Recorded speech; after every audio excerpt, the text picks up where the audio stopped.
All the masks are coming off in the mainstream media. Bill de Blasio continues to posture as his citizens die, and the Supreme Court rules against President Trump on his tax returns. I'm Ben Shapiro. This is The Ben Shapiro Show.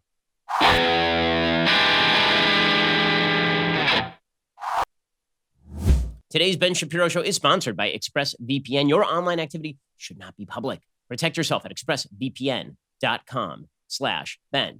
Alrighty, so let's begin today with a simple fact. The masks are off in the media. There are no more masks. All the masks are gone because President Trump has basically unmasked the media. Now, everybody on the right has been complaining for literally decades that the media are biased because the media are biased and their bias has been obvious and clear. And this does go back all the way to Walter Cronkite declaring that the Tet Offensive was a massive loss for the United States, despite the fact that the United States actually crippled the North Vietnamese militarily during the Tet Offensive.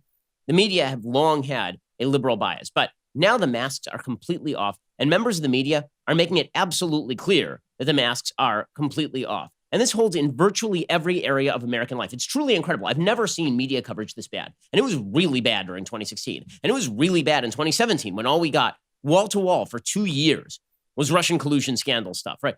Now it's as though the media have just decided, you know what? We hate Trump so much. We hate people on the conservative side so much. We are just going to manipulate data and lie with the data and just lie with abandon. It's really, truly incredible.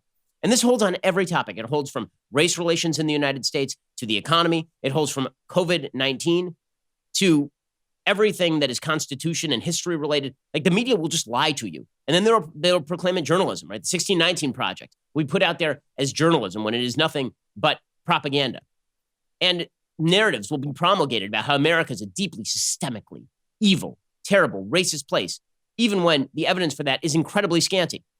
The media have an agenda, and they're making that agenda clear every single day. It's incredible. It's on every topic. Let me take a topic that really should not be political, for example. Let me take the topic of what's going on with COVID-19. So right now, there's a big spike in the number of cases that we have seen in places like Texas, Arizona, California, right? We've seen these big spikes really across the Southwest and then in Florida as well. We've seen some spikes in Georgia too. We've seen an increase in caseload.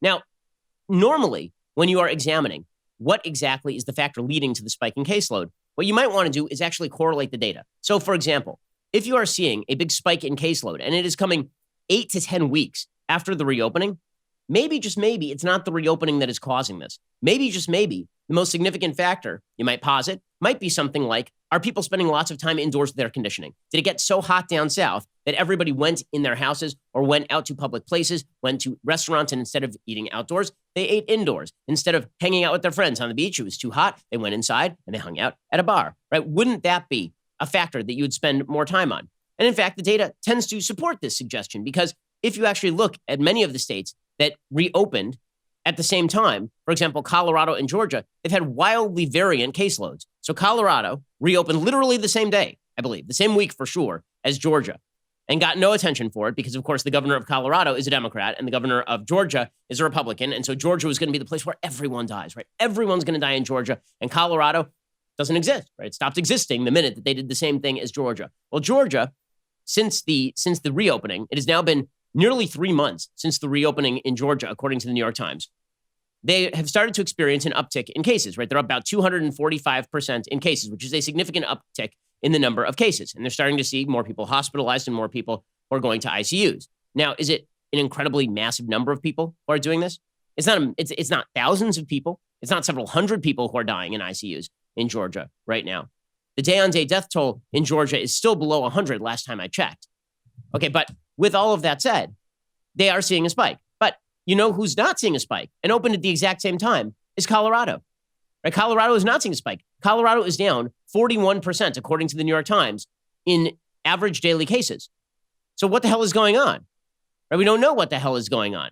The answer is probably that Colorado in the summertime is quite nice, and Georgia in the summertime is sweltering. And so people in Georgia are going indoors, and they are hanging out in crowded places indoors with lots of air conditioning.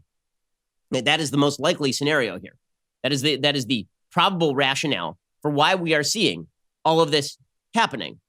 Or at least it's a much better rationale than the reopening, because the reopening really does not in any way reflect the sort of delayed statistics that we are currently seeing. By the way, the actual statistic on daily new deaths in Georgia, not only well below 100, well below 100, like below 30 daily deaths in Georgia all of last week.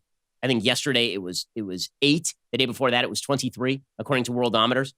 Okay, so this mass spike that you are seeing in cases is not correlated with mass deaths in Georgia. You're seeing increased deaths more so, not in Georgia, more so in Florida, more so in Texas, more so in California, where you're seeing over 100 daily deaths in places like that. So is it the reopening? According to the media, it is the reopening. Right? And this is where you see the mask absolutely coming off. So the New York Times round piece called, "The U.S. surge is being driven largely by states that moved to reopen early." And then they have a chart, and it shows places like Florida, Arizona, South Carolina, Texas, Georgia, highlighted on this chart, right? Because those are all the places that reopened early. A few places that are not highlighted on the chart are places like California that has also seen a spike. In fact, a spike that is similarly sized to Georgia's, but they're not highlighted. Why aren't they highlighted? The reason they're not highlighted, because LA didn't really reopen. LA never reopened, right? California has not been reopened very long at all. And they are seeing a spike as big as Georgia's after a shorter period of time. So it doesn't help the narrative the media are trying to push that it's the evil Republican states that are causing all of this.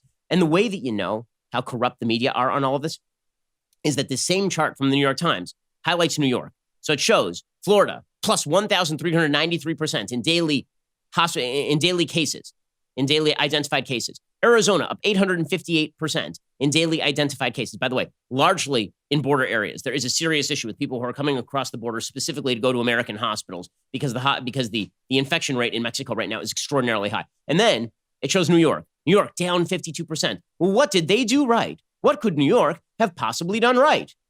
Okay, the actual answer, what did New York do right? Everyone died. That's the actual answer. Okay, the reason that it's incredible to watch the media retcon this whole thing in real time. It's unbelievable, actually. I mean, like there was a tweet that was put out. Scott Gottlieb, who's been a guest on my Sunday special, he suggested the U.S. approach on COVID is a tale of two cities. Some states like Connecticut, New York, Massachusetts sought to crush the virus. Some like Florida, Texas, and Arizona sought the Swedish model and tried to manage spread to the less vulnerable. Without a more uniform U.S. approach, it'll be hard for either strategy to work. Okay, from just that tweet, you would think that there were some states that attempted to crush the virus, and there were some states that sought to manage the spread, and they've ended up kind of roughly equivalent or something like that. Right? Or even that the ones that are crushing the virus, they're crushing the virus, man. They've made it. They've crushed the virus. Hey, what actually happened? The northeastern states like New York, Massachusetts, Connecticut, New Jersey, the ones that went into full lockdown mode, everyone died. Okay, not because of the lockdowns, but because it was there early. They didn't know what to do with it. They were sending COVID patients back into nursing homes.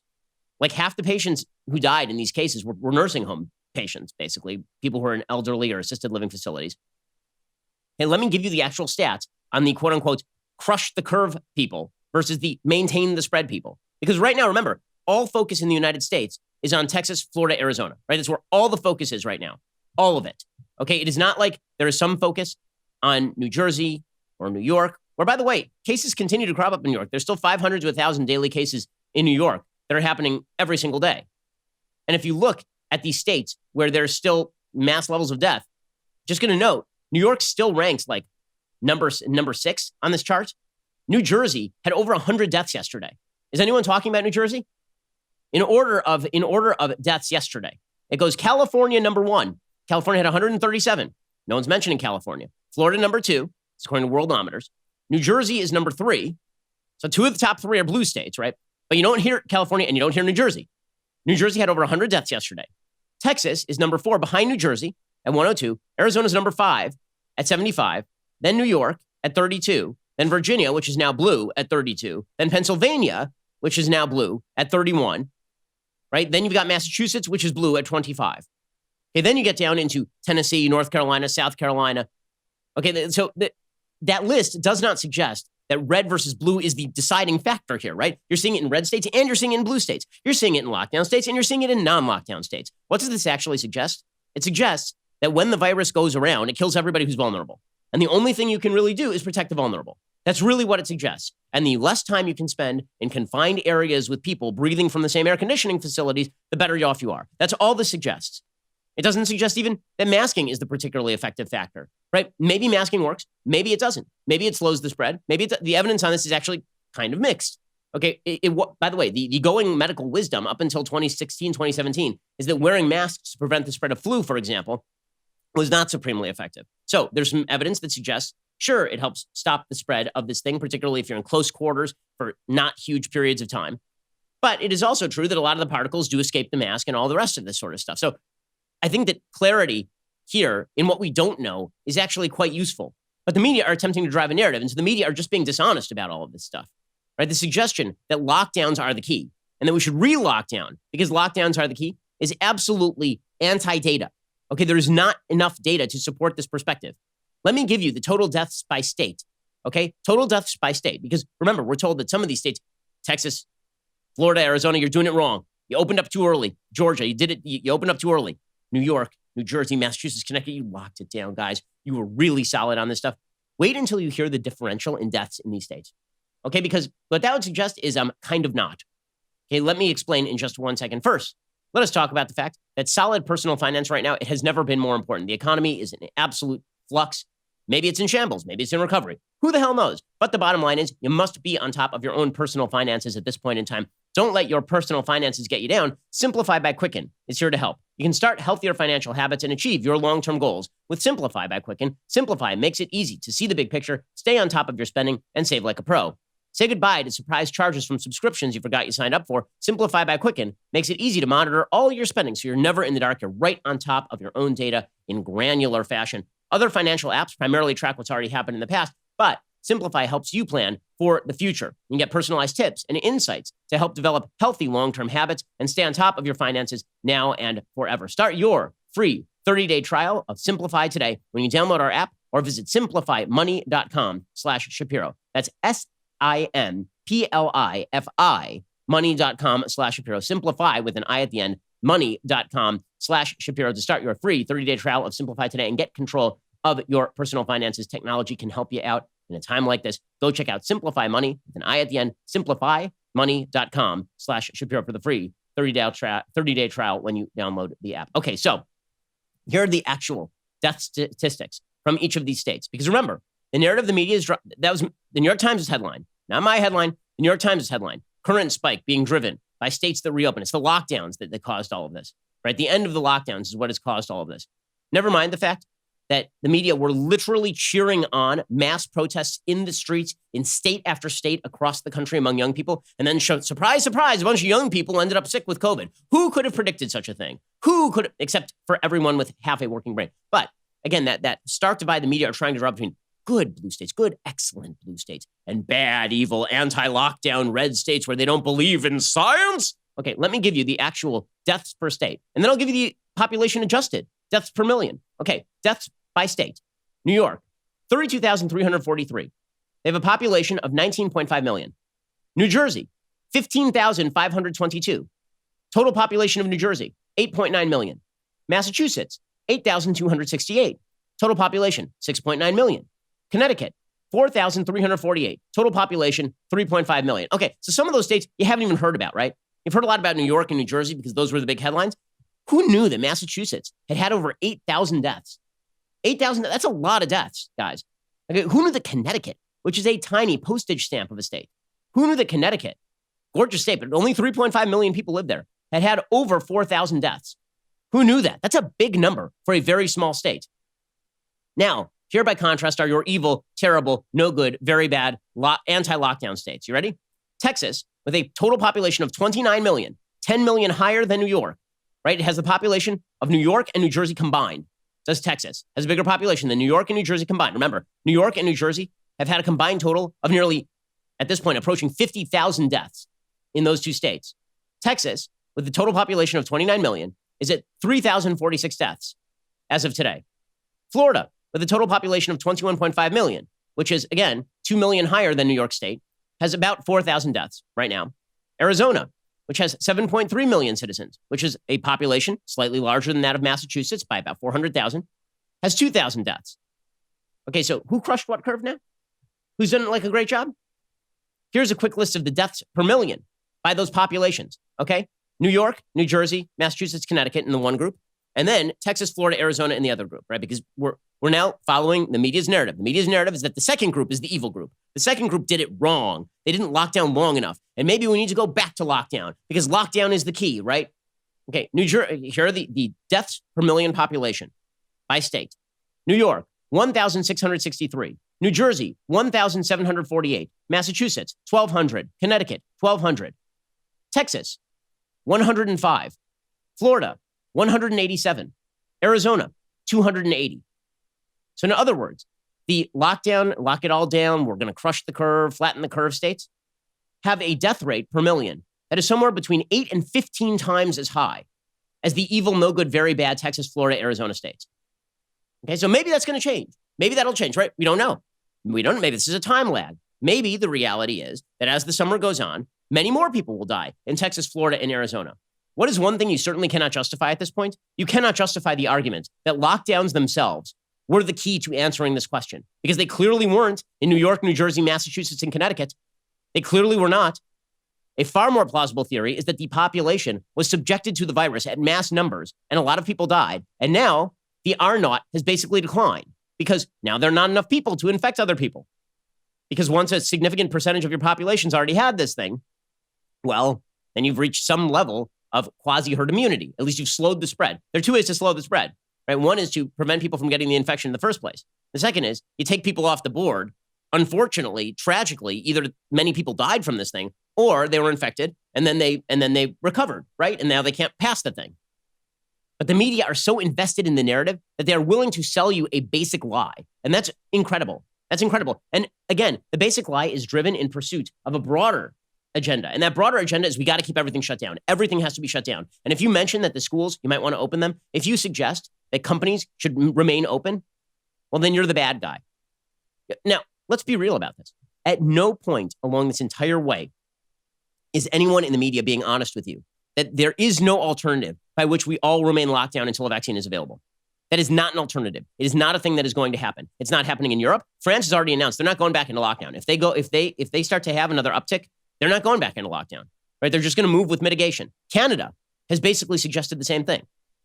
The idea that everybody's going to go back into lockdown until a non-existent vaccine that may never arrive properly is going to save us all from the Deus Ex Machina style. Like, I wish, you wish, we all wish, right? But that doesn't have anything to do with reality. The reality is we're all going to have to learn how we live with this thing. And this brings up the question of schools, which we're going to get to in just a second. Okay, again, all of this tied into a broader narrative about the media's newfound honesty in their dishonesty.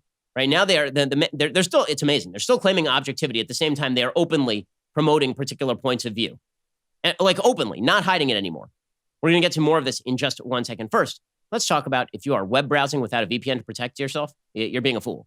I know many of you are thinking right now, but I use incognito mode. Okay, incognito mode doesn't hide your activity. It doesn't matter what mode you use or how many times you cleared that browsing history. Your ISP can still see every single website you've ever visited, which is why even when I'm at home, I never go online without using ExpressVPN. It doesn't matter if you get your internet from Verizon or Comcast. ISPs in the United States can legally sell your information to ad companies. ExpressVPN is an app that reroutes your internet connection through their secure servers so your ISP can't see the sites you visit. ExpressVPN also keeps all your information secure by encrypting 100% of your data with the most powerful encryption available. Most of the time, I don't even realize I have ExpressVPN on. It runs seamlessly in the background. It is easy to use. All you have to do is tap one button and you are now protected.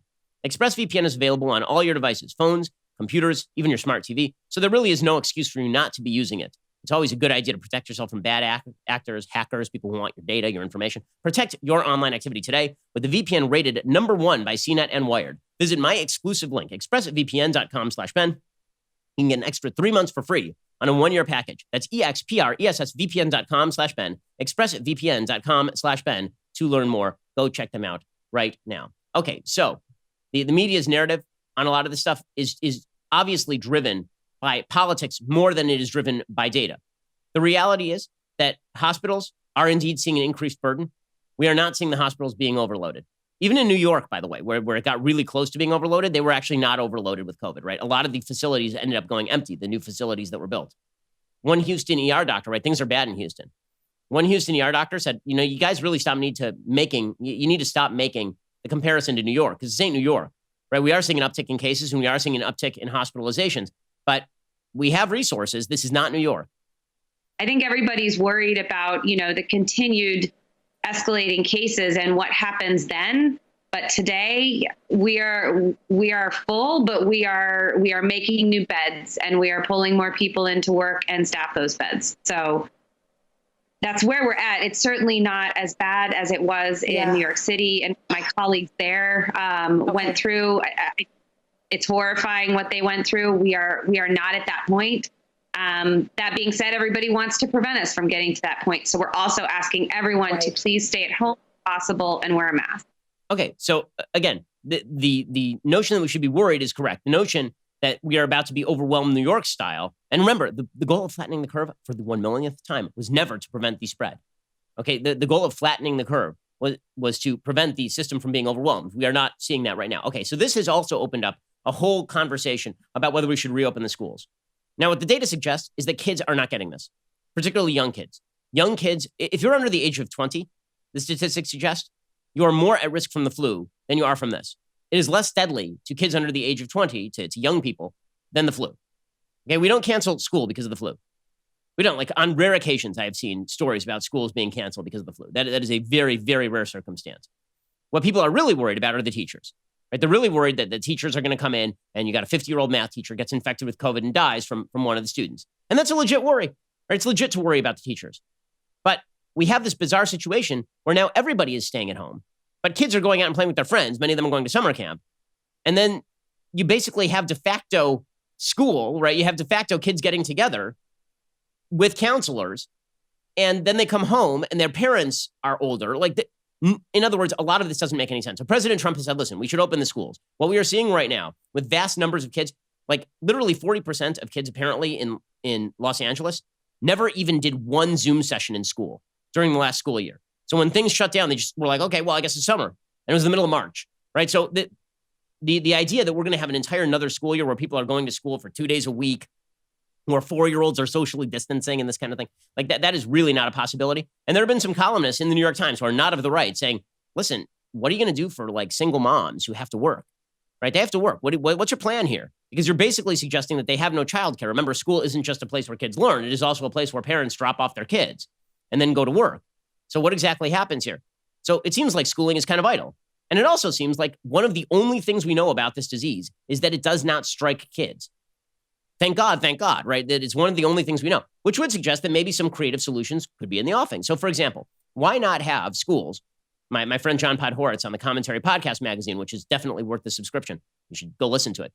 John Podhoretz has made the suggestion. I think it's a smart suggestion. Why not have schools where kids go to school and you have 21-year-old out of college proctors, basically, and then the teacher Zooms in?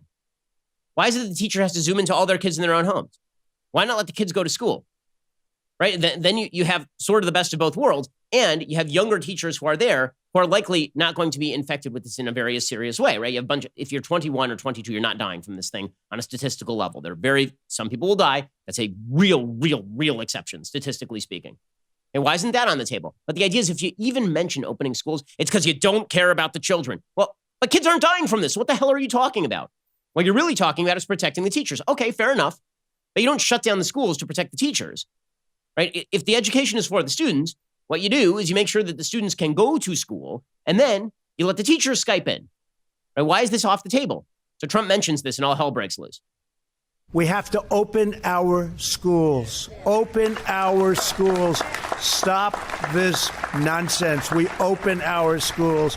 Germany, Norway, so many countries right now. They're open. The schools are open, and they're doing just fine, and they're opening in the fall. So we have to get our schools open. Denmark, Sweden, we have to get our schools open.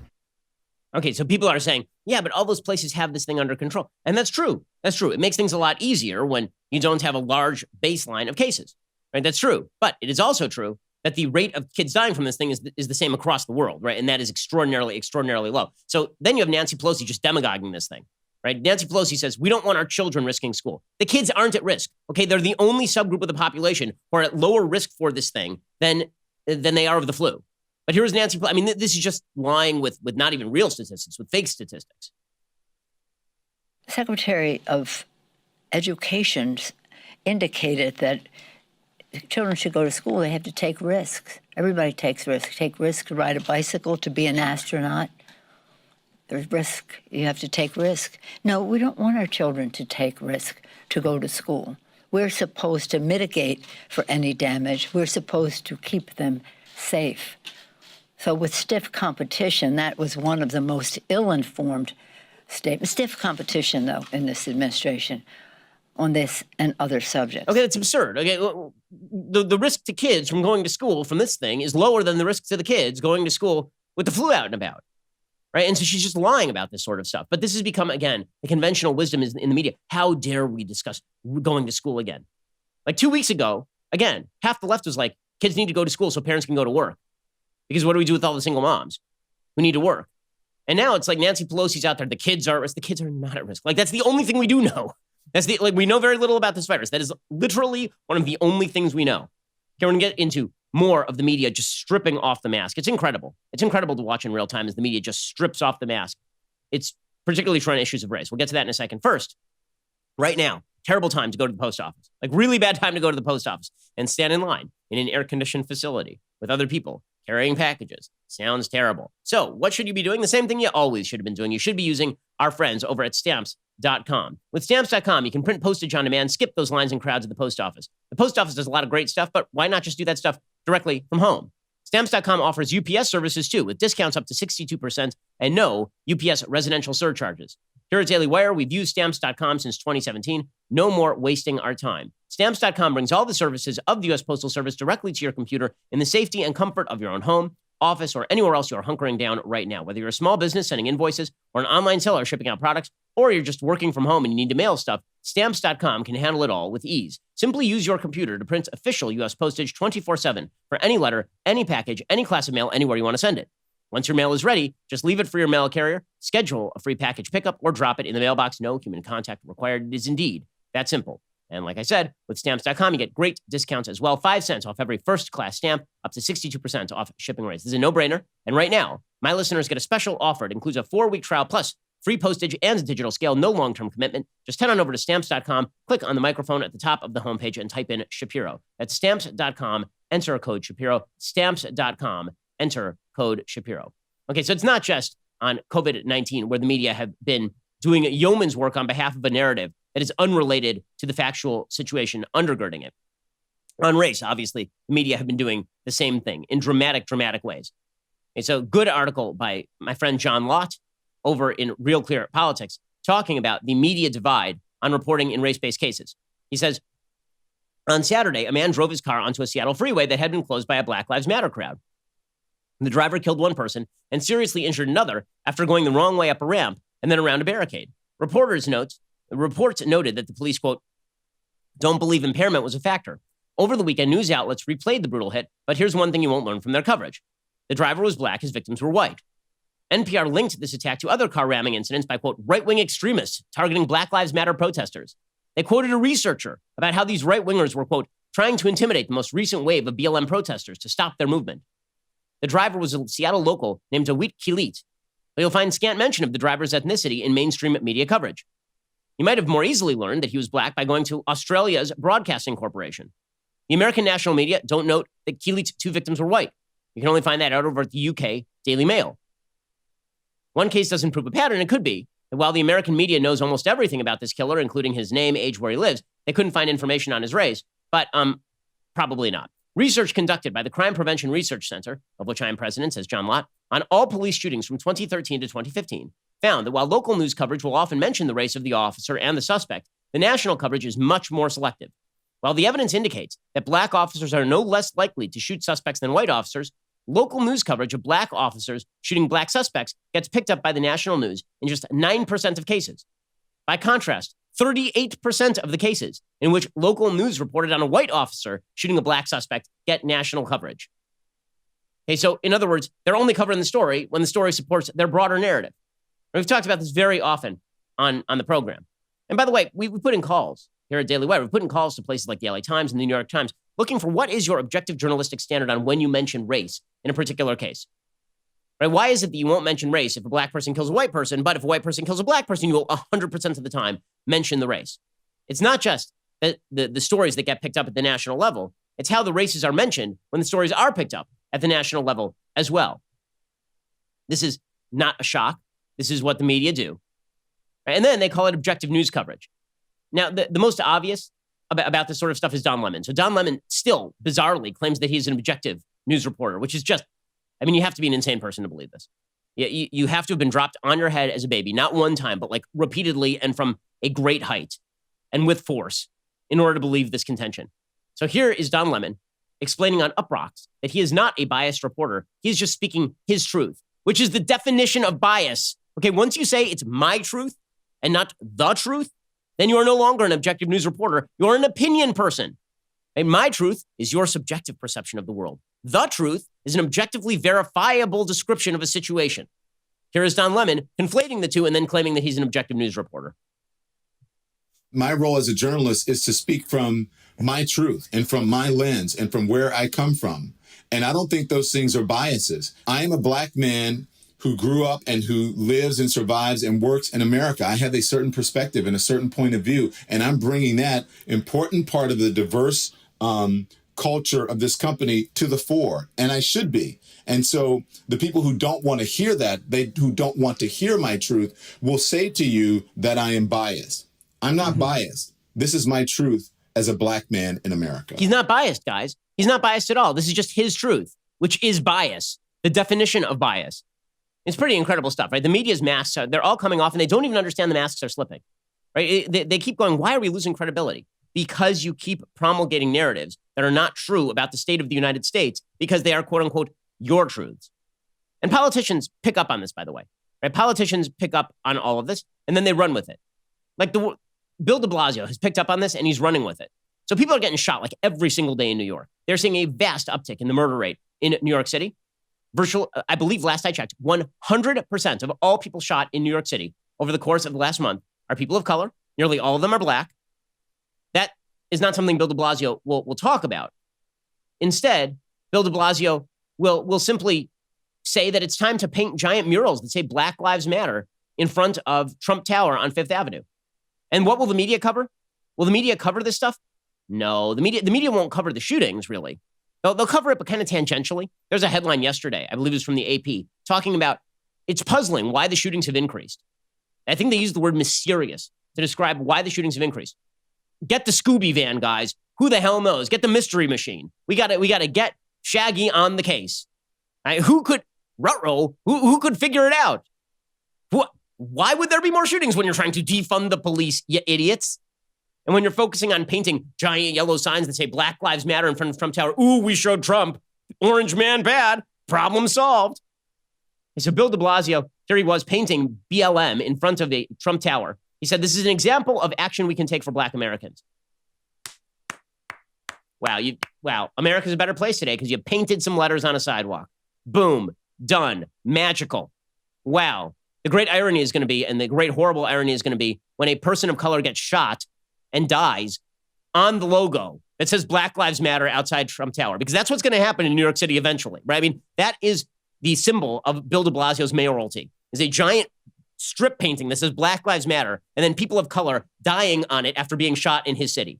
Okay, because that's what's actually going on in his city. Here's Bill de Blasio talking about all the wonderful things he's done for Black people, like putting paint on a sidewalk. I mean, like, great work there, Commie Bill.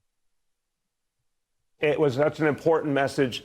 The people of this city believe Black Lives Matter, and we wanted to send that message to our whole city, but to our whole nation. And it can't just be words, Wolf. It has to be actions. So we're taking resources from our police department and putting it into youth programs. We're acknowledging institutional racism and coming up with specific plans to tear it down. We need to take this transcendent moment and get the most out of it. Oh man, transcendent moment. Paint some stuff. Let's paint peace murals. We've done it. Bill de Blasio. Wow. I mean, he's really committed to this thing. It's incredible. Really, really great. And by the way, then Trump came out and he was like, this mural is stupid and Black Lives Matter means more than just the slogan. The organization is really radical. And de Blasio's like, well, now I've trolled you. I've trolled you successfully. It's pure racism for Trump to oppose the mural. Okay. Meanwhile, I'm just going to point out 2 nights ago, 5 people in his city were shot and 1 person died. That was 2 nights ago. I don't know the updates from last night because the reporting hasn't come out yet. I'm sure more people were shot last night because that is the way that this is all working. Bill de Blasio, by the way, he also says that in the middle of a pandemic, he says he's not going to allow any large gatherings except for BLM gatherings. I'm not kidding. It's this thing he said. This is purely unconstitutional, by the way. You cannot do this. You cannot say only one type of protest is so important and so legit that they get to hold it. Right? That's not the way the First Amendment works in the United States. Here's Bill de Blasio, Commie Bill, explaining. Things that here in the city can mean not just thousands, tens of thousands, hundreds of thousands of people. It's just not time for that now. What about protests? If people want to march down Fifth Avenue, are they going to be allowed to do so? Look, Wolf, this is always an area of real sensitivity. If you're just talking about health, we would always say, hey, folks, stay home if you can. But we understand at this moment in history, people are talking about the need for historic changes. I mean, today in New York City, recognizing the power and the meaning of the message Black Lives Matter, which we did in front of Trump Tower today. So basically, Blitzer asked him, so you're going to allow these protests? He's like, oh, maybe, kind of. He just said no large gatherings. Shut down those Hasidic Jews with their praying. But Black Lives Matter, absolutely, guys. I mean, this is just such an important moment. It's such an important moment. By the way, this giant important moment has not prevented people from shooting each other en masse in his city. The New York Police Department is now begging cops to delay retiring. So cops are like, I'm not sticking around for this. Are you crazy? Why would I possibly stick around for this? I've got that city that will prosecute me for defending myself. I've got a city that will not allow me to do my work with local communities trying to protect innocent citizens. You think I'm sticking around for this bullcrap? According to a report by the New York Post, 503 cops in New York City have filed for retirement since May 25th. That was the day that George Floyd was killed. Okay, that is a 75% increase, a near doubling over the same period in 2019. The past week, 179 cops filed for retirement in 1 week, compared to 35 in 2019, a 411% increase. So the city is now begging people not to leave. So Bill de Blasio, the mayor of New York, controls the NYPD. Bill de Blasio, what has he been relegated to? At the same time, people are shooting each other en masse in his city, and he's painting murals on the sidewalk. Here was Bill de Blasio's answer to how do you stop violence? He's begging people, please stop killing each other. I'm sure it's going to go great, Bill. I'm sure. Again, there are not enough slow claps on planet Earth to provide for this idiot, giant weirdo. You can't just do it with police. You need community leaders, clergy, community organizations to come together. We're having a particular issue in Harlem, and we've gathered community leaders from all over Harlem who, in common cause this weekend, are going to be out there with the police, shoulder to shoulder, saying we're not going to allow this violence in our community. The second piece is to get our court system up and running. It's been at a very low speed. The criminal justice system in this state is not fully functioning, and that's creating a lot of problems. Even when police arrest someone, the consequences aren't there. Oh, you mean like how your plan was to release everybody without bail? Like that plan? Where you're taking career criminals, arresting them, and just releasing them without bail because bail is racist or something? This guy. But the media continue to promulgate the narrative that Bill de Blasio is like a racial justice warrior while black people are getting shot en masse in his city. It's unbelievable. It truly is incredible. So listen, politicians respond to incentive structures. The media have created an incentive structure. The media incentive structure is you repeat the narrative that we want you to repeat, and we will bless you. We will bless you top down. You will always receive our love. And if you cross us, we will break you on the wheel of fire.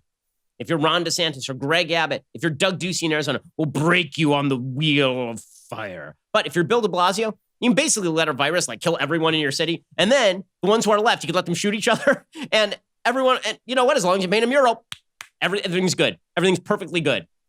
The media create the incentive structure, guys. And that's why it kind of matters when the media suck at their jobs, royally suck at their jobs. And by the way, continue to promote a cancel culture that expediently exempts those who are allied with it. We'll get to that in just 1 second. First, let's talk about the fact that right now, bad time to go to an auto parts store. Instead, why not check out rockauto.com? It's a lot easier than going to an auto parts store. You're going to save a lot of money over going to an auto parts store. Sometimes auto parts stores will actually charge you differently based on whether you're a professional or a do-it-yourselfer. Not at rockauto.com. It's one low price for everybody. They charge much lower prices than the big box stores you're used to going to. Rockauto.com always offers the lowest prices possible rather than changing the prices based on what the market will bear, like airlines do.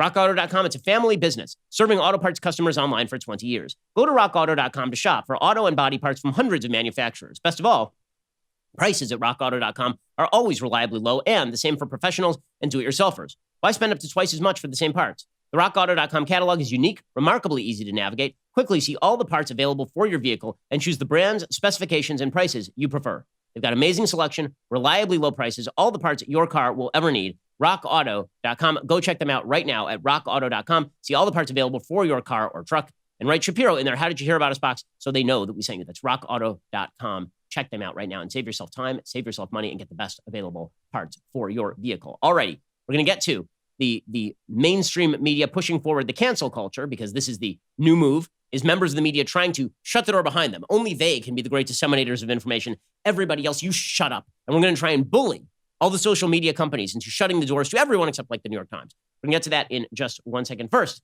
it is that time of the week when I give a shout out to a Daily Wire member.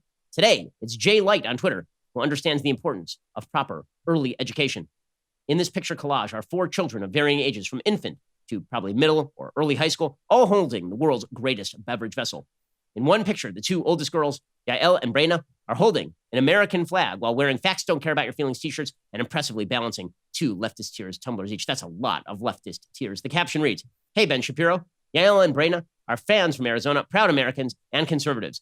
They thank you for everything you do, appreciate having you as a role model and inspiration, and love their leftist tears tumbler, all 4 of them. Just awesome. We do love hearing that. Thanks for the picture, and thanks to Yael and Brena for their support. Also, you should go pick up an early, do it right now because you don't want to run out of stock, signed copy of my new book, How to Destroy America in 3 Easy Steps. Time grows short. We are 11 days from release.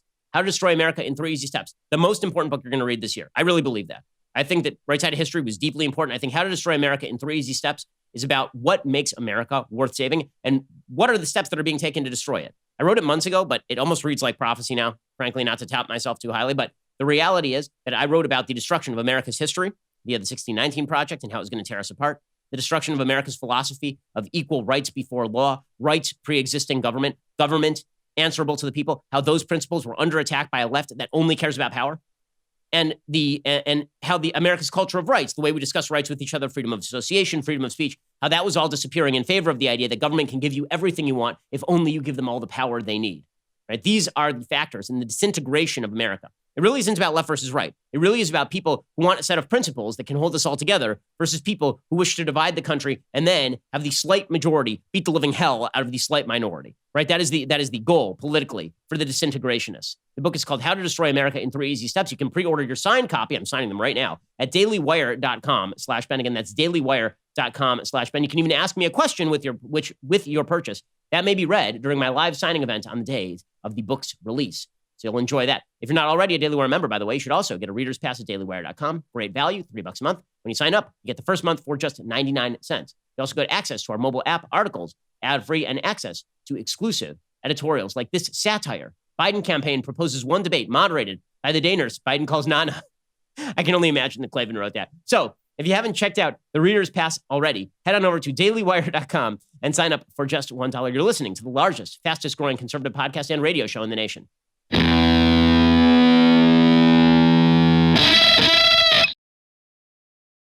Okay, so the media and the left have united in promoting cancel culture, obviously. You're only canceled, by the way, if you are not a member of the cancel culture. So if you are a member of the braying mob, you will never be canceled. Right? As long as you bray along with the mob for people's heads, you're fine. Perfect example, Joy Reid. Remember that time that Joy Reid had like a bunch of really, really bad old tweets? Remember? And this is the game that we play online, is we find your bad old tweets. Capital B, capital O, capital T. Bad old tweets, trademark, right? That we find your bad old tweets, we resurface them, and then we come after your career. Well, probably a year ago, a bunch of bad old Joy Reid tweets surfaced, like on race and on homosexuality, and they're pretty yucky, right? And Joy Reid promptly claimed that she had been hacked retroactively. And Marty McFly got in his time machine and went back to 2006 and hacked into Joy Reid's blog page and put up all these old posts. Somehow the mysterious one-armed blogger was never found. Okay, so it turns out that obviously that doesn't exist. She wrote the stuff, but she's not canceled. Joy Reid's not. She now has a brand new show on MSNBC. Oh, yeah.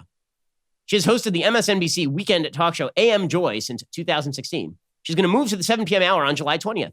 Her show, The Readout, succeeds hardball, and it has Chris Matthews, which is sad. I mean, first of all, I do miss my Chris Matthews impersonation. You can just imagine him at home. Joy Reid, they threw me out for being a jerk. And I put this lady on who has old tweets talking about homophobia? What the hell happened here? Well, the answer here is that Chris Matthews was out of step with the times, but Joy Reid is a full-fledged member of the Committee on Public Safety over at MSNBC, and she is willing to guillotine anyone who disagrees with the left, politically speaking. Miss Reid's promotion, says the New York Times, is a significant programming move by Cesar Conde, the new chairman of NBC's news network. Black women, including Gayle King of CBS and Robin Roberts of ABC, hold leading roles in morning and daytime television, but none currently host a nightly evening show on a major network. The last to do so was Gwen Ifill, who co-anchored PBS NewsHour until shortly before her death in 2016. Evening and primetime news has been a universe of white men, really since I was growing up, said Miss Reed. For somebody who grew up as a nerdy kid obsessed with news, watching Nightline and Meet the Press, the idea of being a part of that family has always just been kind of overwhelming. Well, good for her, because now it turns out the cancel culture does not come after you if you are a member of the cancel culture. The New York Times buries down in this piece that Reed apologized for writing mocking claims that Charlie Crist, former Florida governor, was gay. But then there are additional posts where she opined that most straight people cringe at the sight of two men kissing, and a lot of heterosexuals, especially men, find the idea of homosexual sex to be gross. And she said Rachel Maddow held views at the most left-wing end of the political spectrum. She claimed the posts had been fabricated. She said, I genuinely do not believe I wrote those hateful things because they are completely alien to me. The person I am now is not the person I was then. Listen, you can apologize for stuff, right? I mean, that's okay, apologizing for stuff, but not in cancel culture, you can't, unless you're a member of the cancel culture, in which case absolution is just one brutal beating of a third party around the corner. Right? If you want to absolve yourself, all you have to do is find somebody else to join in mobbing. Right? If you don't want to be mobbed, all you have to do is point to that guy over there and then join the mob, pick up that pitchfork, and you are good to go, which is exciting stuff. AOC, by the way, now pushing the cancel culture pretty hard. What's amazing about AOC pushing the cancel culture is literally a year ago, she was whining about how she was being canceled by the Democratic brass. And there are members of the Democratic Party who are like, maybe we shouldn't give money to AOC's committees when she is trying to primary sitting members of the Democratic Party. And she was like, this is mean, this is cruel. And now she's like, cancel culture doesn't even exist. So people who are actually canceled, like, don't get their thoughts published and amplified in major outlets. This has been a public service announcement. Okay, well, a lot of people who are canceled don't get their thoughts published and amplified in major outlets. In fact, I can think of somebody who was the editor of the New York Times op-ed page who just got fired for amplifying a message that the left didn't like in the New York Times op-ed page. Right? That editor got fired for that. She said, but it doesn't exist. She says, the term cancel culture comes from entitlement, as though the person complaining has the right to a large captive audience, and one is a victim if people choose to tune them out. Odds are you're not actually canceled. You're just being challenged, held accountable, or unliked. Oh, is that what the odds are? Is that what the odds are? Listen, nobody cares about being criticized more than AOC. Right? She claimed I was catcalling her when I suggested that she come on my Sunday special. Okay, this is a person who really, really does not like criticism in any way. And I get a lot of criticism. I don't care. I haven't been canceled, except on college campuses where I was literally canceled from some college campuses, right? That's happened. Right? That's cancel culture. People attempting to go after advertisers, or people attempting to go to corporations to try and blacklist people. That's cancel culture. But people criticizing me is not cancel culture. I've taken plenty of it. I'll take plenty more, and sometimes I deserve it. But this notion from people like AOC that cancel culture purely does not exist at a time when people are openly trying to cancel people and ruin their businesses and ruin their livelihoods is pretty incredible. She says, I have an entire TV network dedicated to stoking hatred of me. A white supremacist with a popular network show regularly distorts me in dangerous ways. And it's a normal part of my existence to get death threats from their audience. You don't see me complaining about cancel culture. Well, actually, again, you did like a year ago. She says, many of the people actually canceled are those long denied a fair hearing of their ideas to begin with. And this is where we get into, it's not cancel culture unless I agree with the people who are being canceled. Then it's canceled culture. So she says, Palestinian human rights advocates have been canceled. Really, have they? Have they now? Because it seems like the entire editorial board of the New York Times routinely amplifies the ideas of so-called Palestinian human rights advocates. She says abolitionists have been canceled. Abolitionists have been canceled? What? Like, of slavery? Abolitionists have been canceled? I feel like it's a pretty thoroughgoing ideology in the United States if you want to abolish slavery. She says anti-capitalists have been canceled. No, they just canceled themselves because they couldn't actually engage in the business world. And she says anti-imperialists have been canceled. Really, anti-imperialists have been canceled. Are you serious now? She says, not spicy contrarians who want to play devil's advocate with your basic rights in the New York Times. Okay, if they have their editorials run and then canceled, like pulled because their ideas are not appropriate in the New York Times, that is the definition of a cancellation. They were literally canceled. But apparently cancel culture is good with AOC. She just recharacterizes this. The playing with words is pretty incredible here. The left does it all the time. Cancel culture is no longer cancel culture. It's just accountability. Racism is no longer racism. Support of the system is racism. Like the linguistic tricks the left plays on a routine basis are really quite awful. And the media go along with them. And by the way, the media loves this cancel culture stuff because it allows them to play Nightcrawler. right? Not the Jake Gyllenhaal movie. Nightcrawler, again, I've mentioned this on the show. It really is this. Jake Gyllenhaal plays a sociopathic photographer who makes money by freelancing. He'll hear a call on the radio that there's been a car crash. He'll drive over there. He'll take pictures and sell it to the local news. And then he realizes, hey, wait a second. If I actually stage this stuff, I'm the first person on scene. Or if I like kill somebody and then I take pictures of it, then I'm the first person who can make money off of that, right? Well, that's the media when it comes to cancel culture. So the media will do things like a bad old tweet just resurfaced, guys. And it's like, well, how did it resurface? I stumbled on it while I was just searching the advanced search function on Twitter for specific people to cancel. And then what they do is they'll say, and you know what's even bigger news? I'm going to call up an advertiser on that person's show, and I'm going to ask them whether they approve of this. That's not news. It's not news that people advertise on shows. And they've been doing this to Tucker Carlson for years. They've done this with me. They do this with everybody on the right. That's not news. That's activism. If what you're doing is literally indistinguishable from the sleeping giants or Media Matters of the world, then you're just sleeping giants or Media Matters. And that's fine, but just to own it. But the media won't own it. So instead, you get articles like this one from the Washington Post about Goya Foods. So Goya Foods is a Latino-owned food company, which does enormous amounts of charitable work in Latin and South America, like enormous amounts of this stuff. Okay, but Goya Foods CEO Robert Unanu committed a sin, a grave, evil sin. He stood alongside President Trump. He said, we're all truly blessed at the same time to have a leader like President Trump, who's a builder. That's what my grandfather did. He came to this country to build, to grow, to prosper. So we have an incredible builder. We pray for our leadership, for our president. We pray for our country that we will continue to prosper and to grow. Terrible. What was he there to do, by the way? He was there to mark Trump signing an executive order pledging to improve Hispanic Americans' access to educational and economic opportunities. Obviously a bad, bad man. Very bad. So AOC tweeted, oh, look, it's the sound of me Googling how to make your own adobo. Because now I'm not going to go to Goya anymore. Now Castro urged Americans to, quote, think twice before buying Goya products. If the CEO praised Trump, it is time to remove support from this. And the media just run with it. The Washington Post has a long article about all of this. By the way, they employ thousands of people worldwide. In past interviews, members of the Unanu family have credited the brand's authenticity for its popularity. But, says the Washington Post, maybe we should take a second look. We're just reporting, guys. We're just reporting. It is not worthy of a massive report on Goya Foods when a few losers on Twitter decide that they are going to boycott people that they don't like. Again, if you think the Goya is going under because the CEO praised President Trump, you're an idiot. But apparently it's news so long as the media make it news. This is the way the media push all this stuff. In the same way that the media push the boycotts of Facebook in order to get Facebook to lower its standards for what constitutes hate speech and therefore go after people that the media don't like and shut the doors of the media to other actors in the media. As I mentioned yesterday, New York Times spends tens of millions of dollars every year on Facebook marketing its own material, but they want to make sure that Facebook cuts down the popularity of people that they don't like. The media's malaction here it continues to be the great story in the unraveling of America. Because it turns out the people who are supposed to translate the experts to you are not translating. They're just telling you something different from what the experts say. It turns out the people who are supposed to bring you objective truth are giving you their truth. It turns out that the people who are supposed to be reporting on the news are instead part of the news and making the news. It turns out that that's what a lot of this is all about. And that's going to get better. That's going to get worse, not better, unfortunately.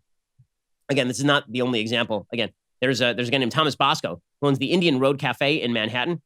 He voted for President Trump in 2016. And now there are a bunch of people who are trying to boycott him, and the media are covering it. Right? The New York Times is covering it. It's not worthy of a media coverage story when a few people tweet that they don't want to eat at the local eatery because the owner supported Trump. That's just the media trying to pick a message and then push the message. That's all that's happening here. Okay. Meanwhile, I'd be remiss if I did not comment on the Supreme Court ruling suggesting that President Trump has to turn over his tax records. So the Supreme Court ruled yesterday that prosecutors in New York can see President Trump's financial records. The decision said he has no absolute right to block release of the papers. Now, that's not a shock. I mean, his claim was overbroad. Even Clarence Thomas, it was a 7-2 decision on this one, because the claim Trump was making was overbroad. He was basically saying anything that could possibly impact my performance as president under any circumstances cannot be turned over to a local prosecutor.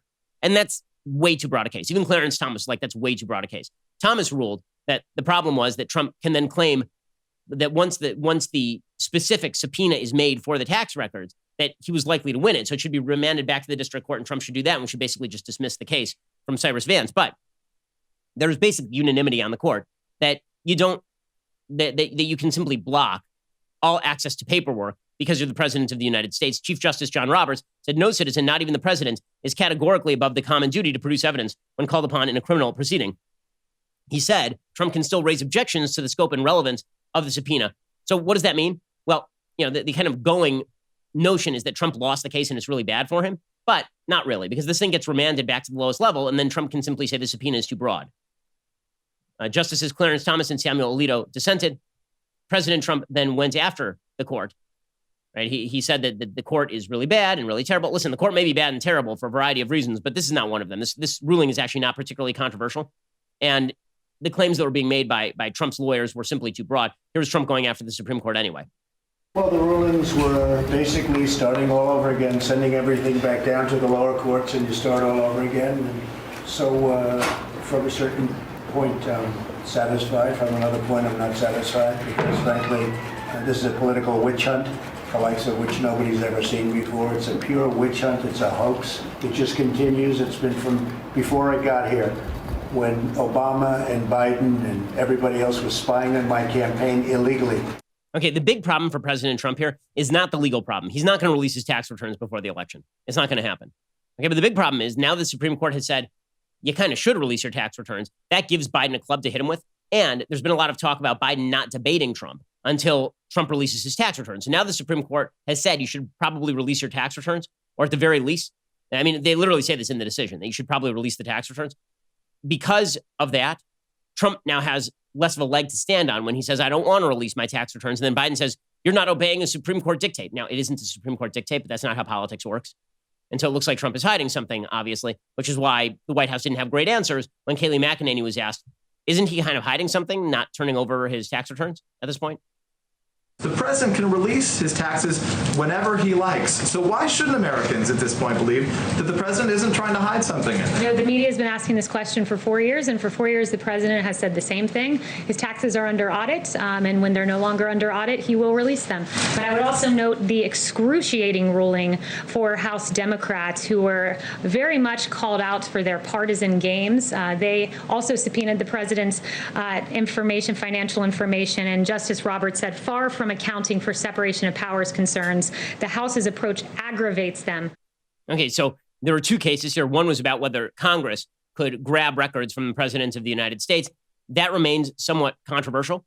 So Roberts basically said that the courts have to perform a careful analysis that takes adequate account of the separation of powers principles at stake, including both the significant legislative interests of Congress and the unique position of the president.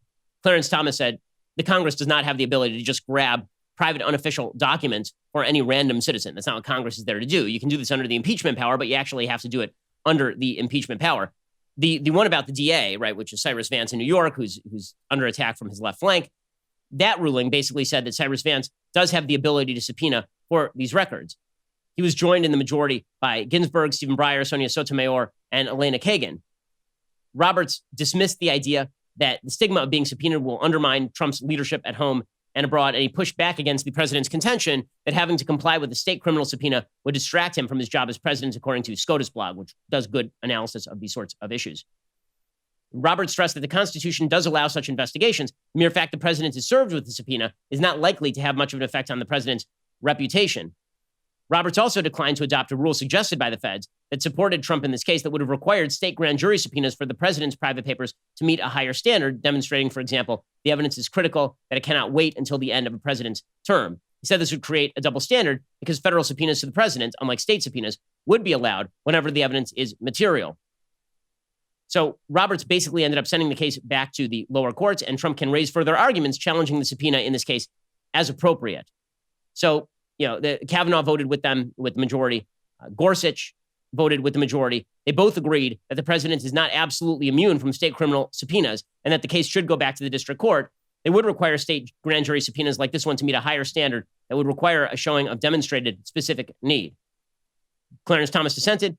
He said the president isn't immune from the issuance of the subpoena, but that the president may be entitled to relief from the enforcement of a subpoena, and Alito also dissented in this case. Bottom line here, is that, again, it's more of a political problem than a legal problem for Trump. Because by the time this whole thing works its way through the system, it's already July. The election will have already happened. And by the time this goes back to a local court and there's a big legal fight over all of this, it's probably November, December. But all it really does is it puts back on top of the table, why is Trump hiding all this information?